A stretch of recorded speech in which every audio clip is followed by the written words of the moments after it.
You've probably made decisions that seemed right at the time but later felt like they came from someone else. Maybe you chose a job, ended a relationship, moved to a new place, or committed to something significant. You weighed the options, you thought it through, you made the choice. But afterward, looking back, it doesn't feel like yours. It feels distant, like you were operating on autopilot or following a script you didn't write. And that disconnection is uncomfortable because you can't blame anyone else. You made the decision. But it doesn't feel like you did. This isn't about regret or making the wrong choice. It's about a gap between the process of deciding and the sense of ownership over that decision. And that gap exists more often than people realize. Because the way decisions get made in your brain doesn't always align with how you experience them consciously. You can go through all the steps and still end up feeling like the decision wasn't really yours. Most people assume that if you made a decision deliberately, it should feel like yours. You thought about it, you chose it, so of course you own it. But ownership isn't automatic. It's a feeling that gets constructed after the fact. And if that feeling doesn't form properly, the decision can feel foreign, even when you were the one who made it. When you make a decision, multiple systems in your brain are involved. Some are rational and deliberate. Others are emotional and intuitive. Some are influenced by context, by who you're around, by what feels socially acceptable. All of these inputs get processed, and eventually, a decision emerges. But you don't always have full visibility into how those systems interacted or which ones dominated. You just experience the outcome. Research into decision-making and agency shows that people construct a narrative about why they made a choice after the choice has already been made. Your brain looks back at the decision and creates a story that makes sense. But if the actual reasons for the decision were driven by factors you weren't fully aware of, the story won't feel authentic.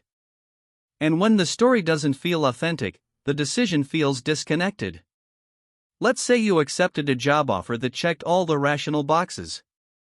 Good pay, good location, good opportunity. You made a list, you evaluated it logically, and you said yes. But deep down, you felt uncertain.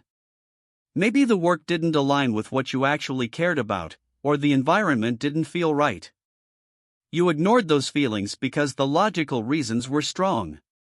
Months later, you're in the job, and it feels wrong. Not because it's a bad job, but because the decision didn't include the part of you that knew it wasn't the right fit. Or think about someone who stays in a relationship longer than they wanted to because leaving felt too difficult or too painful to explain.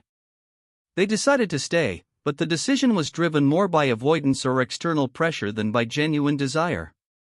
Later, when they finally leave, they look back and feel like they weren't really present for all those months. The decision to stay didn't feel like theirs because it wasn't made from a place of authentic choice. It was made from a place of managing discomfort. This is where the uncomfortable part comes in. A lot of decisions are made under conditions that don't allow for full autonomy.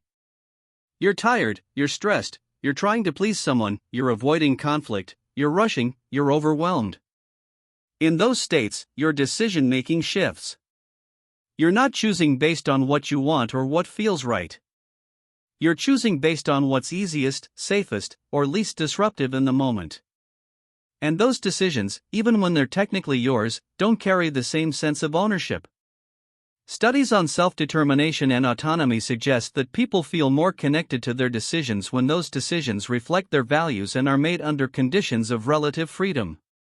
But when decisions are made under pressure, constraint, or emotional overwhelm, the sense of agency decreases.